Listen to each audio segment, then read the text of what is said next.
국무회의를 시작하겠습니다.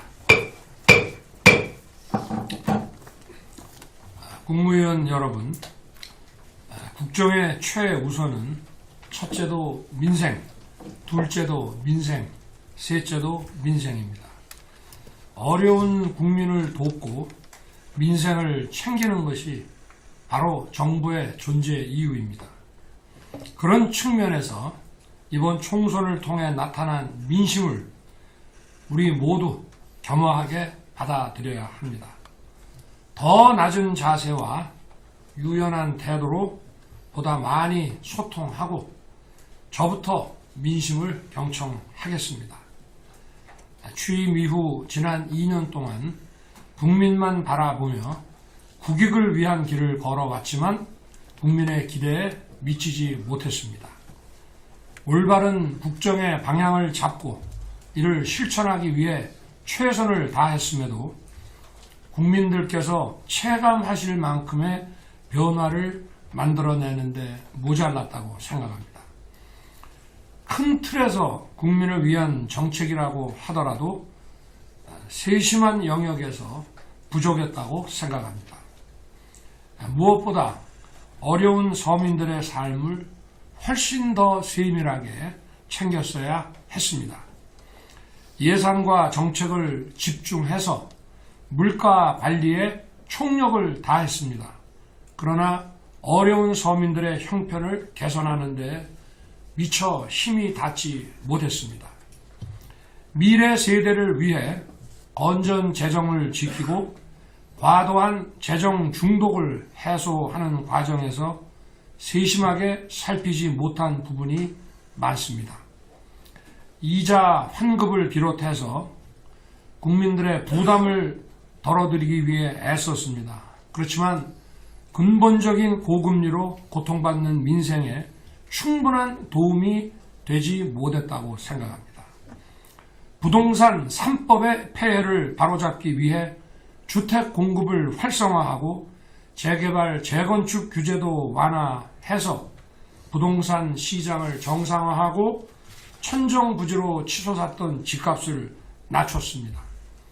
그러나 집을 소유하기 어려운 분들과 세입자들, 또 개발과 재건축으로 이주하셔야 하는 분들을 그분들의 불안까지 세밀하게 살피지 못했습니다.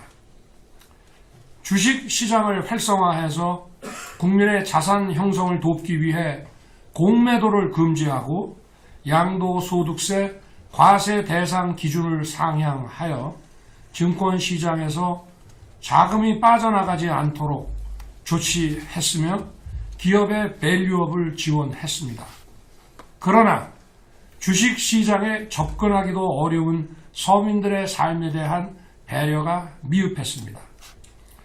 또한 정책의 속도를 높이기 위해 최선을 다했습니다만 정책과 현장의 시차를 극복하는 데 부족함이 많았다고 생각합니다.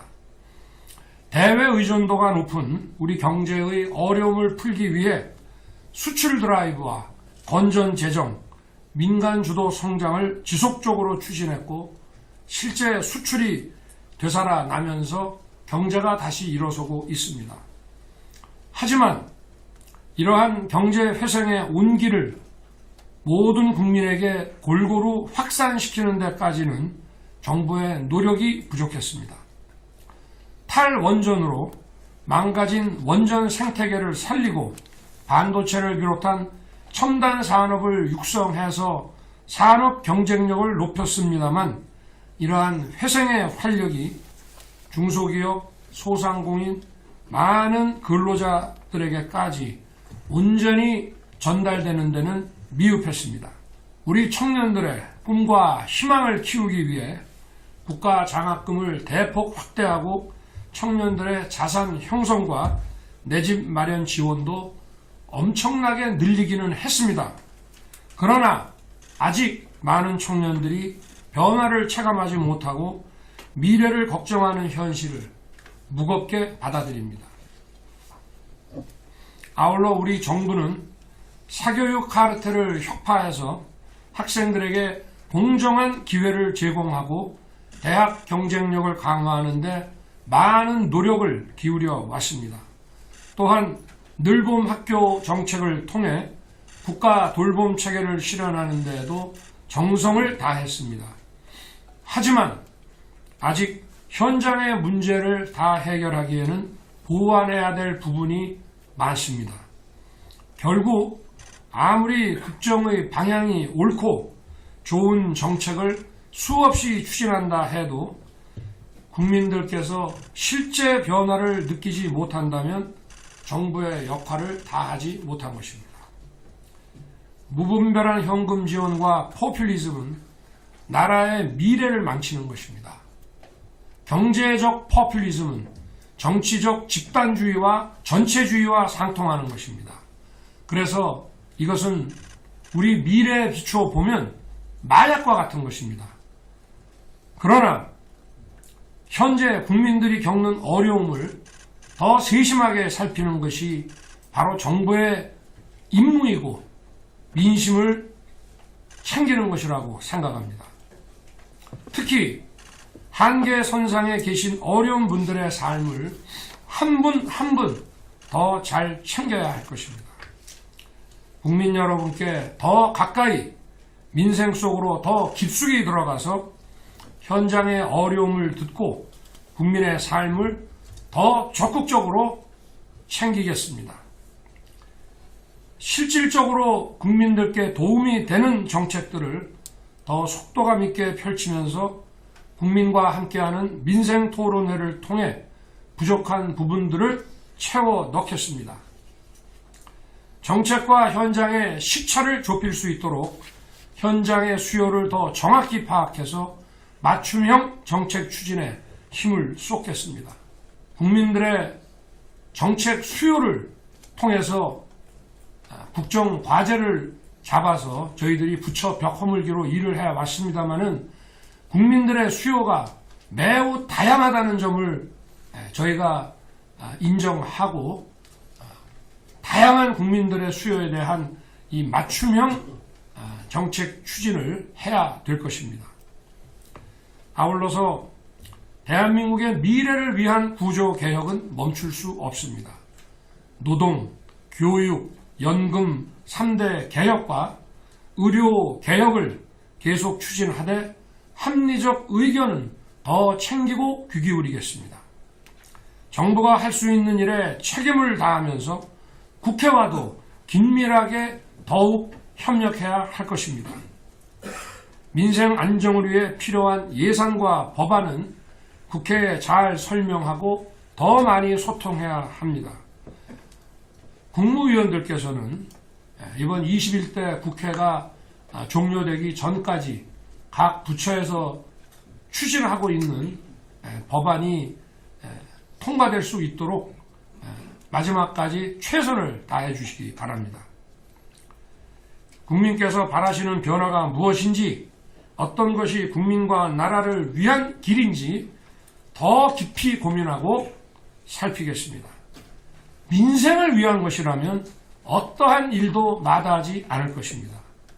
국민의 목소리에 더 귀 기울이고 민생의 어려움을 해결하기 위해 우리 모두 몇 배로 더 각고의 노력을 합시다.